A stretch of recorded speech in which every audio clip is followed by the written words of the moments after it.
Welcome to the Successful Nonprofits Podcast. I'm your host, Dolph Goldenberg. Listeners, I have to share with you, this is the first recording of the day. You know, we batch record the podcast, and it helps for so many reasons.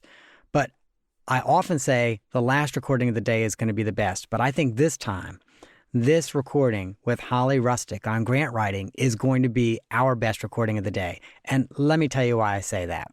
We both jumped on at about 8 a.m. my time. I think it's probably about dusk her time because she's in Guam. 10 p.m. Oh, okay. 10 p.m. Oh my gosh. 10 p.m. her time. Oh, wow. You're a trooper, Holly. And so we jumped on and literally we just had a great conversation for like 40 minutes. And then I was like, oh my gosh, Holly, we've not recorded any of this just because we were having such a fun time together.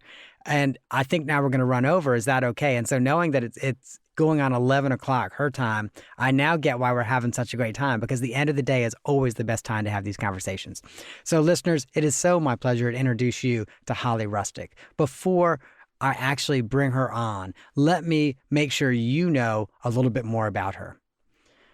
So she is an incredible grant writer. She has secured millions of dollars in grant funding for nonprofits worldwide. She has also written a book that is called The Beginner's Guide to Grant Writing. I have read this book. It is such a useful and also accessible book for people who want to know how to do grant writing. Literally, there's exercises, there's tools, there's templates.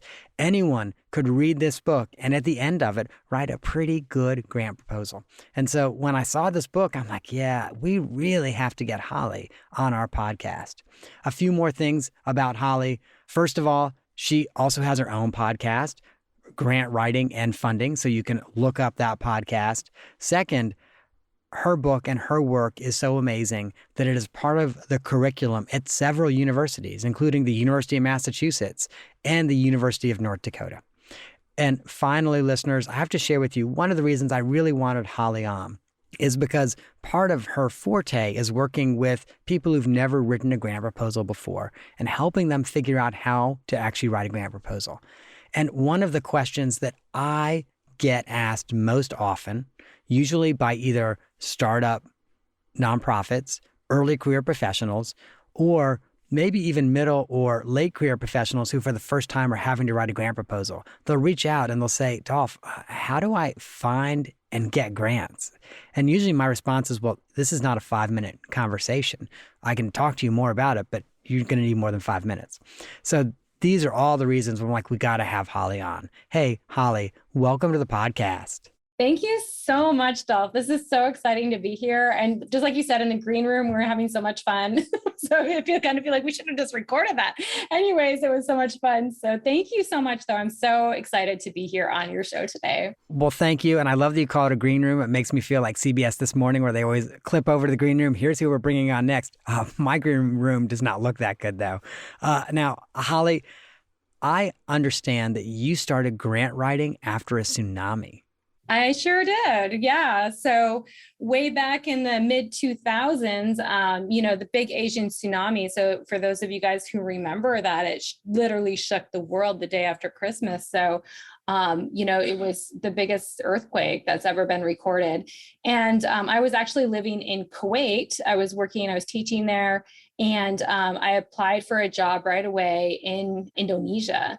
So that was where it was actually the worst hit area of the tsunami. And I saw that there was a job opening to really help in community development. And mind you, this is before, like you said, this is what got me into grant writing. So I was able to get the contract. Once my teaching job ended, I was able to go down there, work with a NGO, non-government organization, and international one, and really start to do some work. And it was interesting, though, because, the people that had lived there, they had to move into like a tent community away from the sea, because a lot of them had lived near the sea, fishermen in this area and everything like that. And they had to move back because now of all the tremors, and they understood that.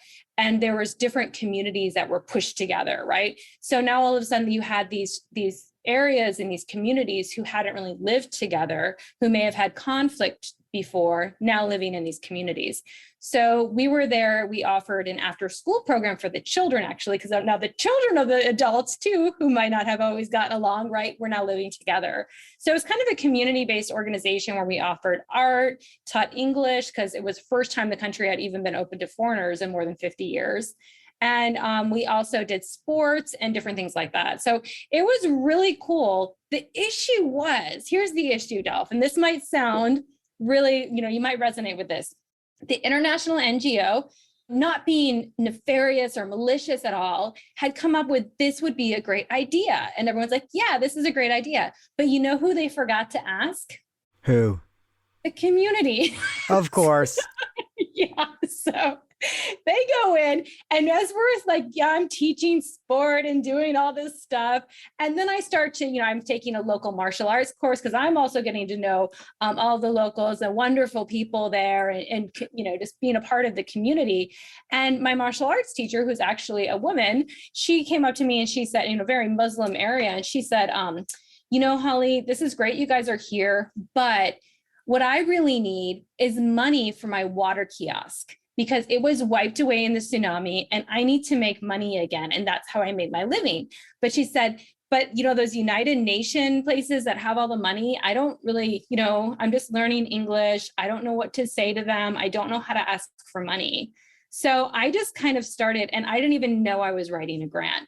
Dolph, I just thought I'm just helping someone and I'm the liaison and I'm connecting, money to mission. And that's what these people really need here is they need their jobs back, right? They need the economy to run again. They need support in getting those monies and getting the capital to, set that back up.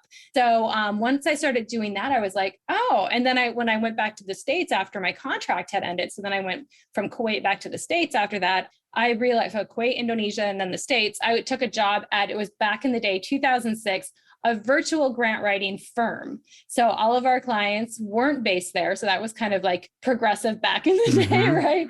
And I started actually learning that, that was actually a grant that I was writing and, starting to actually do the work of learning the technique of grant writing.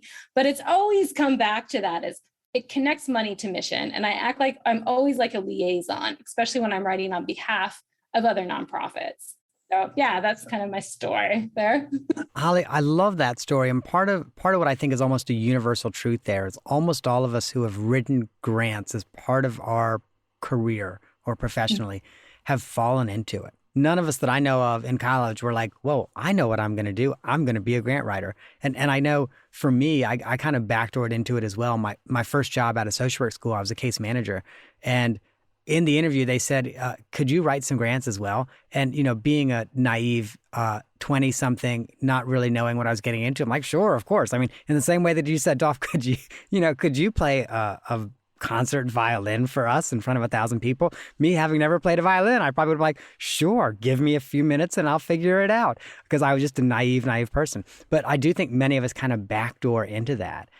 And so I love that story because in part that's kind of what happened with you as well. You kind of backdoored into it and you're like, oh, this is what I'm doing. And then you figured out how to really perfect that. Yes, exactly. That's so funny that you said that. I just had lunch today with a lady who she does grants management. It's been doing at the university here for years now. And she's like, I just landed in grant writing somehow. So it's funny that you just brought up the exact same thing I was talking about earlier today. And I will also share with you, I wish I would have known about your book when I was writing my first grants back in the early 90s as a case manager / grant writer. And the reason is at the time when, so I got the job and then I searched out my professor who wrote more grants than anyone else in the department, really successfully received more grants than anyone else in the department. And so I went to him and I was like, Dr. Harvey, how do I, is there a book that you could recommend? What book would you recommend that's like the best book on grant writing? Because I love to read and that's a good way for me to learn. And he looks at me and he says, Dolph, there isn't a book. Just read the RFP and follow the directions. But Holly, what that meant is I kind of learned by trial and error. So I would try this and I'm like, well, that didn't work. And I'd try that and I'm like, well, that worked. So I learned by trial and error. And so had your book been around, The Beginner's Guide to Grant Writing, and had Dr. Harvey known about it, it would have been great for him to be like, Dolph, you know what you need? The beginner's guide grant writing, and here's a copy. So I give away a lot of books, and I have a feeling yours is going to be a frequently gifted book. When people come to me and say, how do I write grant proposals? I can now say, well, it's more than a 5-minute conversation, but let me send you a book. And when you're done reading it, I'm happy to have a conversation with you about it. Yes. Yes, I love that. But thank you so much. And it's true. I mean, even, I was talking to Dr. Beverly Browning, and I'm not sure if you know her, but she wrote the Grant Writing for Dummies, that whole thing. And, and she's been doing this, for a long time as well, right? Way before my time. And she's like, yeah, there's just nothing out there. There was nothing out there when she started. And it was just like, wow. So thank God there's a lot more resources out there, so to share about grant writing, because it can feel, one of the main things I hear from people, or some of the main things are, it's overwhelming. I don't know where to start. I get stuck in areas, the budget, right? Mm-hmm. Right. Mm-hmm. So it's like, how do you read the FOAs? How do you read the RFPs? How do you read those grant applications? And how do you not chase the money, but actually apply for things that have a high probability of getting funded? That's the magic key, right? So I will share with you, eventually in my career, I became an executive director, and grant writing is one of the things that prepared me best to be an executive director, because I had to learn budgeting, and I had to learn some basic finance, and I had to learn, okay, how does a program work? Like, I had to learn all of these things. So grant writing is really one of the biggest legs up I had after I became an executive director. But one of the things I want to jump back in for those new grant writers, I know a lot of people who've never written a grant kind of have this fear of like, oh my gosh, I just don't think I can do this. And you tell a really good parable in your book about why people should not be afraid of grant writing. And I'm hoping you can share that parable with our audience. Yes. And I like this one. I mean, it's very simple, right? I have a lot of like comic-y kind of cartoons in my books, and I say, hey, I'm not going to be all academic speak on you. You know what I mean? Like, I'm going to be layman's terms. Like, we need to learn how to write. I know sometimes, we just have to get past ourselves. So I use this story, and it's really too about what a grant is, because there's also so many myths and truths associated with grants. Like, oh, grants are free money.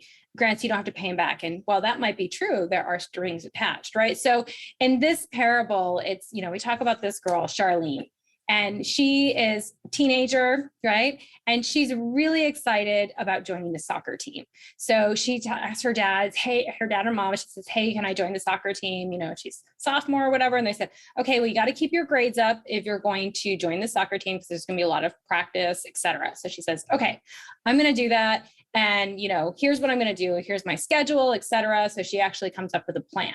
So it's kind of like writing a grant. You come up with a plan, right? How are you going to do this? So, and then she says, but what I need is I need money for a soccer uniform, and I need money for whatever the club fees or all of that, right? And for traveling and so forth.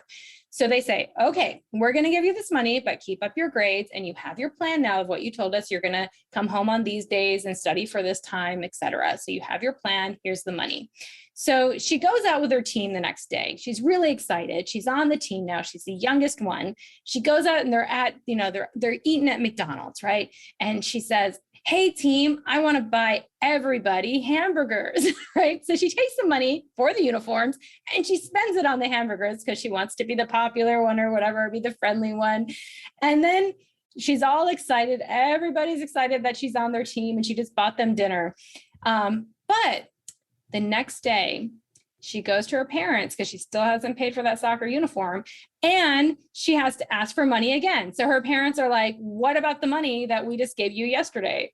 And she tells them, oh, I spent it on this. And they said, that's not what you were supposed to spend it on, right? So then it comes back to say, okay, you spent it unwisely and you didn't follow the plan. So that's what can really happen with grants as well. And I know I just come back to it's a very basic story, but this happens a lot when we see nonprofits, they're asking for money, and maybe they're just kind of like throwing something together, but they're not really committed to it. There's not really a full plan. And even if they get that money, right, and if they don't follow the plan that they came up with, they can maybe have to return that money from where, though? They've already spent it, right? So now it's additional monies.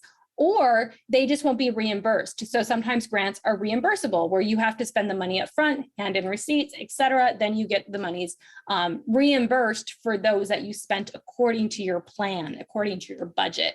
So sometimes that can happen. So it's really important for people to understand what grants are and what they aren't as they're going into it, and what they have to adhere to. And I love that you said that, just like the executive director, like that grant writing has prepared you as an executive director, because grant writing, it's basically writing business plans. That's what you're doing. Yeah. So absolutely. The other thing I want to reflect on, and I think it's really critical, and I think sometimes small nonprofits fall under this, where they forget that accountability piece, like, oh, we're gonna have to report on how we spent the money. Kind of like in your parable, where you're like, yeah, and then she spent the $50 on, burgers for the team, and she had to go back. I'm like, oh, I don't have the money for the uniform. What am I going to do? So if we're talking foundations in a region, most foundations talk to each other. In fact, in some cases, they formally do it, where they have like a foundation roundtable. And so if you do that with one foundation, there's every possibility that all the other foundations in your region are going to know that that's what you did. And it's going to make it a lot harder. Like, then you're going to have to do double duty. You're going to have to show what internal controls or what steps you're putting in place to ensure that the money is spent correctly next time. And it might become reimbursement. But for government grants, like, A, it could potentially be criminal. But B, yep. Even if it's not criminal, you can get put on a list where you're no longer eligible for government funding. And once you're on that list, it's kind of like being on the IRS's naughty list. Once you're on that list, you don't come off quickly or easily. Yeah, you're absolutely right. And I have seen nonprofits get put on those types of lists, So, and it's in what sometimes, like I said, it's not because they're trying to be malicious, but it is just because they're not sticking to what they're supposed to do, and they don't understand what they're supposed to do. And, that's the sad part is, okay, we have to understand, right? We have to understand what we're doing. When we're writing grants, we have to be as realistic as possible in what we need the money for, what is achievable with that money, right? And then spend it appropriately when we have it. So it really is important to stick to that plan. And that's why you have to have such a good plan developed, so you really can implement it and make sure it's achievable. The other thing I see, and I'd like to mention this, especially because what I see a lot of nonprofits doing too, especially newer ones to grant writing, is they think it's more of like a bid. And what I mean by this is they think they can underbid somebody else. And that's really, I've been a grant reviewer as well, federal grant reviewer for years and years and years. And I see that too sometimes. And that's when I say, oh no, that's actually bad. If you try to bid way too low and pinch pennies off and pay less for certain positions and come way under, quotations for supplies, it actually makes me go, that's not achievable, because you're not going to be able to keep that person around long at all. Right. For paying that much, or, like getting supplies, like what kind of quality is that? So to me, it's like, if it's not achievable and you're trying to underbid it, it actually makes me deduct more points than actually give you brownie points. And, I'd mentioned one of the other common mistakes, and I'm going to talk about how I almost made this mistake. One of the other common mistakes is thinking, okay, I'm going to write a grant proposal, and I'm just going to send this proposal out to every foundation in my city, region, state, whatever. And I'll share with you, like, I almost made that mistake. I mentioned there was no amazing book like yours when I got started in grant writing, because I got started in the Stone Ages. And so there was just no great book. But I was fortunate also, though, to be reporting to a really experienced development director. And so in one of my weekly meetings with Joan, I brought in the list of foundations that I wanted us to approach. And one of them was a foundation that really only funds capital. And by the way, we're talking, their smallest gift is like $250,000. And I was talking about like a $15,000 or $25,000 service operation, program operation grant. And so Joan's like, Dolph, you're not doing your research on these. If you send this to, I'll name the foundation, if you send this to the Woodruff Foundation, not only are you going to get a no, but it's going to hurt our organization's chances of ever getting a grant from the Woodruff Foundation, because they're going to think we don't know what we're doing. Yeah. Mm-hmm. And that's also why I think that's such a common mistake. Is like, you write one grant proposal and you're like, okay, I'm just going to change the name of the foundation to the top and send it out to 100 people and think, if I just get 10%, I'll get 10 grants. Yeah, it is not like that at all. That is like one of the worst things. And I don't know why it's such a typical thing for people to think to do. They think, oh, it's efficient. And it's like, no, the numbers won't work in your favor. It's actually, if when I'm doing grant research, I might say, I'm going to find 5 to 7 really good fit foundations or funding sources for your nonprofit. And that might sound really low. Why wouldn't you come up with 100, Holly? It's because 100 aren't going to be really good fit. You know what I mean? You want your time invested well, because it does take time to write grants. You want them to be really good programs, and you want to find the best fit. I always tell people too, it's like, it's not just about your nonprofit begging for money, right? We need to get out of that. We need to interview the foundations or the funding sources as well, right? So we also need to say, this is going to be a relationship. This isn't a one-time ask for money. This is going to be a relationship that we build. So who do I want to be in bed with here, right? Are their values aligned with our values?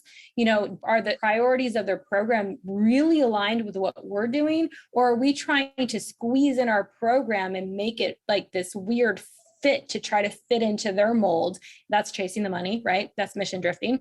So we don't want to do that. You really need to do, like you said, the research to find out, is this a really good fit?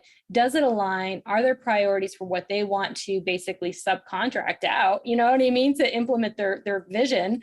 Are we that person? Right. And to develop the relationship. So you can't just send out a cookie cutter 2-page solicitation to that, because every foundation is completely different. And you need to align it to say, this is why we are a good fit for you and why you're a good fit for us. And you need to read their criteria of how they're going to score it, et cetera. So you really need to understand that very well, and to know it's a nurturing relationship. How would are you just going to send it off, ask for money once a year? Is that a relationship? No, that's not a relationship. Get to know their board of directors. Actually send them tickets to your fundraisers where you're not asking them to be funny. You're like, here's a paid ticket. Come and see what we do. Can we get in front of your board meeting for 10 minutes? So, we're such a good fit. We're such fans of you. You're following them on social media. You're commenting on their things. You want to form a relationship, right? So that's the 2-page letter. That's the same thing as 100 other letters is not going to do that. Right. The other thing I think about, and I agree with you, we never want to chase the dollars, but I also think thinking creatively, because parts of your programs might be very fundable, just not the whole program. And so an example that I'll give is, right now, we're doing a strategic planning project with an animal welfare organization. There are a lot of funders out there that are really a lot of foundations out there that fund animal welfare, but it's still a more limited universe than human services, workforce development, et cetera, in terms of universe of funders.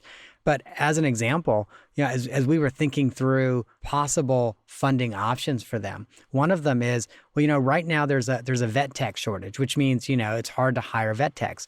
What if, as part of this plan, you were to create essentially an on-the-job training program for vet techs? And what if you made this available to recent high school graduates and heads of households in qualified census tracts, which are low-income census tracts? Now suddenly you have a workforce development program that also meets a real need you have as an organization. You need vet techs.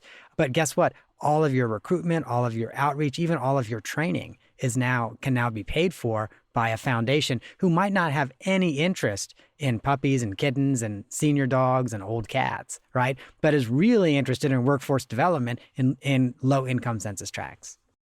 I love that. That is such a good example. Yeah. And absolutely, you can be very creative, right? And it's not like trying to fit the mold, but thinking, how would what we do really connect with their vision, right? And that would be the thing. Well, they're not interested in animals, but they are interested in the upcoming job market and how they're going to fill that. So how can that, and vets are that. So that's a perfect fit.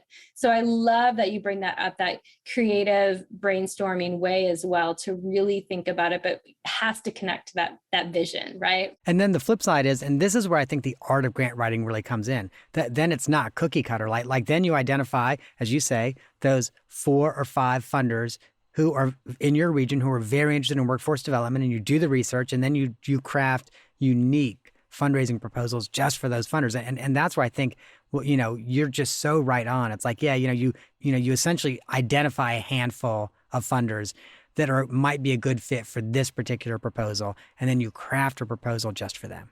Yes, absolutely. And I love we can go in the weeds on this, but looking at their 990s from the foundation, seeing other places that they funded for how much, and then going to those nonprofit websites and checking out what they're doing. And, it is an art, right? It's a little bit of a research art form, but it'll pay off. Holly, it is. And let me tell you a pro tip that I've learned. You probably already know this, by the way. So you can actually, on ProPublica's website, and we'll link to this at our show notes. At ProPublica's website, you can actually search words in every 990. So you can do an advanced search where you can search words in every 990. And so, for example, I don't know, let's say you're a Jewish community center. You can pull up every 990 that has the phrase Jewish community center in there. Now you're going to get a lot of Jewish community centers that are 501c3s, but then you're also going to get all of the foundations that have funded any Jewish community center. And then you can be like, oh, okay, let me look at the national. Like literally, then you can start to drill down. I'm like you, the 990 is gold. Yes, it is. It is. It's like, it takes the time, but it's totally worth it, because a lot of times on their websites, they may say they give in Georgia, the state of Georgia. And then you look at their 990s and they've never given in Georgia. Yep, exactly. Yeah. Or they've made one gift and you're like, okay, we get it. A board member, really loves this one organization in Georgia or whatever. I agree with you 100%. You see that all the time. Like, oh, we give nationally, or we have no geographic restrictions. Then you're like, oh no, they really only give in Durham, North Carolina. 95% of the grants are Durham, North Carolina. We can leave it alone.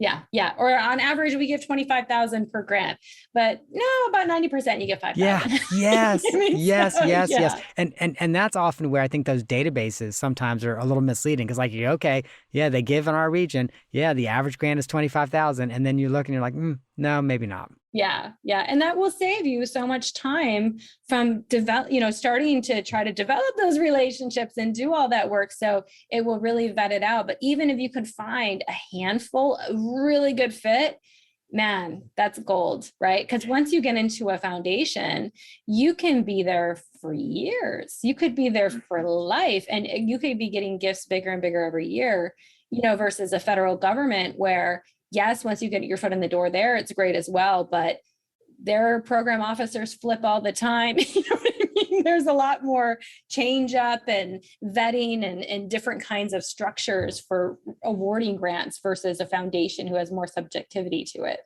Holly, I have loved this conversation, and we could keep going for another half hour, but I know it's after 11 o'clock at night where you are. And so I've got to ask the off the map question. And Holly, this is a question that allows our listeners to get to know you a little bit more as a person. And initially, I thought I might have asked you about what life in Guam is like, since you live in Guam.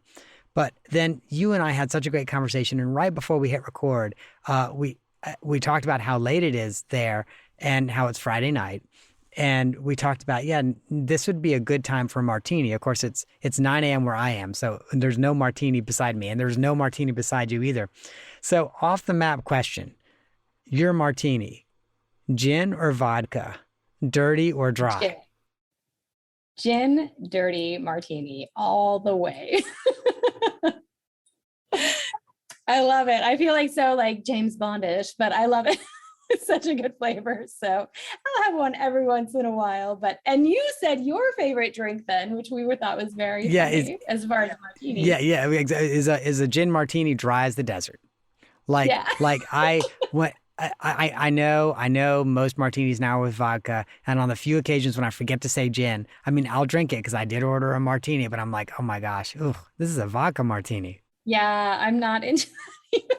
So I was like, oh, we both like gin. We were both kind of shocked, right? I was like, oh man, you're a gin martini drinker. But then we were opposite on dirty or dry. We were. So, we were. Yeah. And I'm always like dry as the desert, because every now and then people, a more inexperienced server who is interfacing with the bartender, I want to make a big deal, like dry as a desert, because otherwise, like sometimes I get like a dirty, extra dirty martini, and I'm like, oh my gosh.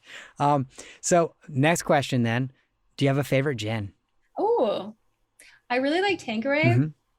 So yeah, but I don't know. There's a lot of different kinds. What about you? What's your So favorite? it used to be Hendrix. And, Oh, Hendrix. my husband and I, we moved to the suburbs about 2 years ago now. And when we did, we got a Costco membership. Oh. And by the way, never thought I'd like living in the suburbs. Oh my gosh. I know this means I'm not a young person anymore, but we should have moved to the suburbs 10 years ago. Oh my gosh. Life is so great in the suburbs.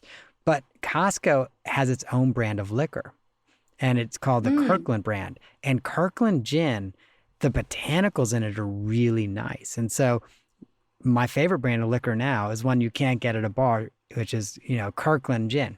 Oh, wow. Well, there you go. That's good to know. And you can get like the larger bottles there too. Exactly, exactly, which will last you a good long while. Well, Holly, thank you so much for coming on. And I want to make sure our listeners can reach out to you. So, listeners, a few things I want you to know. First of all, Holly's URL is grantwritingandfunding.com. It's easy to remember because it's also her podcast, Grant Writing and Funding. So when you go to grantwritingandfunding.com, there's several things I want you to do. First of all, spend some time on our website. It is a beautiful, stress-free platform. And while you're there, check out the amazing free grant writing resources she has. She has some exercises you could do. Again, you can download these for free, some tools and some templates. While you're there, you can also find out more about her podcast, her freelance grant writing, and of course, a lot of the online courses that she's now offering. Finally, listeners, if you are new to grant writing, if you are in that place where you're like, well, how am I going to write my first grant? Go to Amazon and get her book, The Beginner's Guide to Grant Writing. I promise you, you will find this to be a great investment. Holly, thank you so much for coming on. Thank you so much, Del, for having me. This has been so much fun. Yeah. So, and I really appreciate you listeners out there. So yeah, great job that you're doing to support all of the nonprofits out there that are looking for funding. So wonderful. Thank you. And listeners, once again, if for any reason you did not get that down, you can go to successfulnonprofits.com. We will have links to the URL, links to the podcast, links to the book. I think we mentioned a couple other things that I said I would link to. I don't remember what they are, but I'll go back and listen and make sure we link to those as well.